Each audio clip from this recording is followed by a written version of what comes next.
So recently meron tayong pinagkakabalahan mga kaibigan. Meron na naman tayong na-unlock na bagong dagdag kita para sa ating business. Alam niyo naman ang business ni Teacher Kevin PH ay computer repair, printer repair shop or services mga kaibigan, no? At recently merong nag-offer sa atin mga kaibigan ng mga sirang printers, Epson L120. And binigay sa atin yon ng mga 400 pesos sa isang unit. So bawat unit doon mga kaibigan merong kanya-kanya mga problema.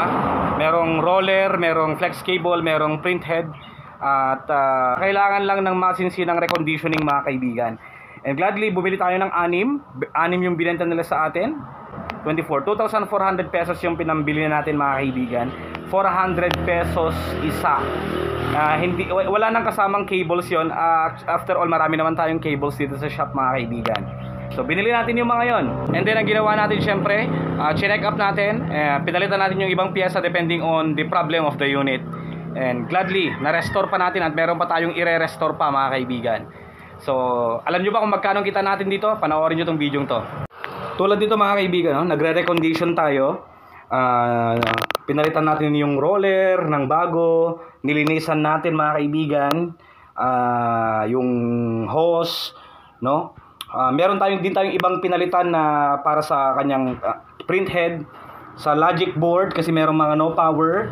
Nagpalit din tayo ng power supply. All in all, siguro naman isa pa sa flex cable nga pala mga kaibigan. So bali ang benta ko dito mga kaibigan sa isang unit is 2,500 pesos. Yes, 2,500 pesos with full tank ink na yon, with warranty pa syempre. No.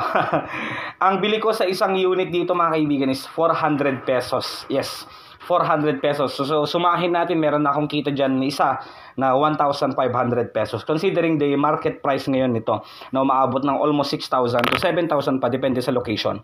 So tiba-tiba na tayo doon, kahit 1,500, 2,000 yung kita natin sa isang unit. Meron din naman yung mga units na okay pa, konting kalikot lang at naayos pa natin. So nagre-recondition lang tayo. Yung iba nililinisan natin yung kanilang print head, nakakaya pa naman. Nilalagyan natin ng grasa, pinapalitan yung roller, flex cable, meron naman tayong mga extrang print heads, logic board, power supply at marami pang iba. Kasali sa magre-recondition natin syempre ang paglilinis na dito para kahit busisihin ni client ay makikita niya, wow, okay yung pera natin dito. Nonetheless, nagbibigay naman tayo ng warranty, no, para makasigurado rin si client at may assurance din siya. So yan, flex lang natin. I-assemble ko lang to mga kaibigan. Magpapakita ako ng sample print sa inyo mamaya ng sample natin. Bale 6 yung inaayos natin. This one under repair pa to, no? Yan. Baka ito pwede kong gawing mga 1/8 ganon, walang paper tray. Ito for sale na rin yan. Meron na tayong 2 nabenta. Meron pa tayong yan, ongoing na inaayos natin. Meron na tayong 2 nabenta, 2, no? Ongoing ang recondition. Ito susunod na rin yan. Yan, ready na. Okay itong business na to mga kaibigan, no? Okay yung kitaan dito. After all, mura naman yung mga pyesa. Kung alam mo namang mag-ayos, you can do it yourself talaga, no? Yan.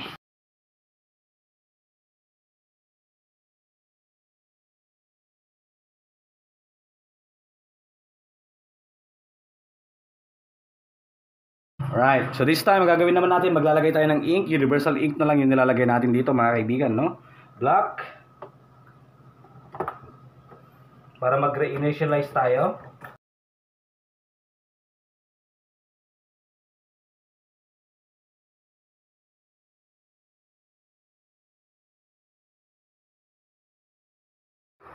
Yan, so nag-ink charge na siya mga kaibigan. For repair din to mga kaibigan. Ay, hindi for repair to. For repair, then for sale. Yan, ito na yung mga may multiple issues. May mga logic board, merong power supply, print head, no? So nilaska ko lang muna mga kaibigan. Then hinugasan ko na yung mga kaha. Inorderan ko pa lang yung iba ng logic board. Itong isa naman power supply at ang problema ata is yung flex cable. So inorderan natin. Yan. Sakto lang, ang tubo ko dito mga 1.5 na mga kaibigan. Di na bababa sa 1.5 yung kita natin sa bawat isa. Okay na rin 'yun, 'di ba? Kaysa naman wala tayong ginagawa. So ito yung isa sa mga na-unlock ko na parte ng negosyo natin ngayon, buy and sell mga kaibigan. Okay na okay siya. Okay?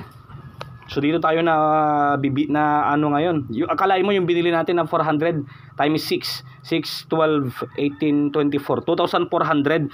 Mabebenta natin ng 2,500 isa. So isang unit pa lang doon out of 6 na bawid na natin yung pinabili natin mga kaibigan.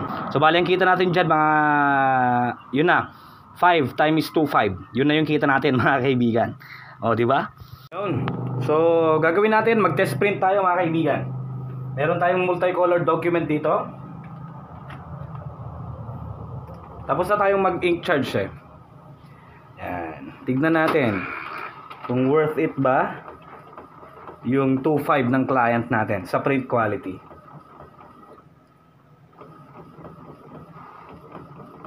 Okay, magenta, black,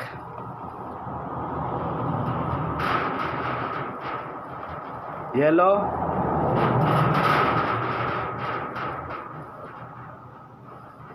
orange. Okay, so ito yung output niya mga kaibigan. So restored lahat ng kulay, black, yellow, magenta, cyan. Ito yung sample output niya. So restored lahat yung binebenta natin upon reconditioning, no? Restored lahat ng mga kulay, no? Lahat ng mga inks. So walang masasabi dito yung mga buyers natin mga kaibigan. Ito na yung output ng ating mga binebentang second hand units reconditioned by Clint Adams Tech Shop by Teacher Kevin PH.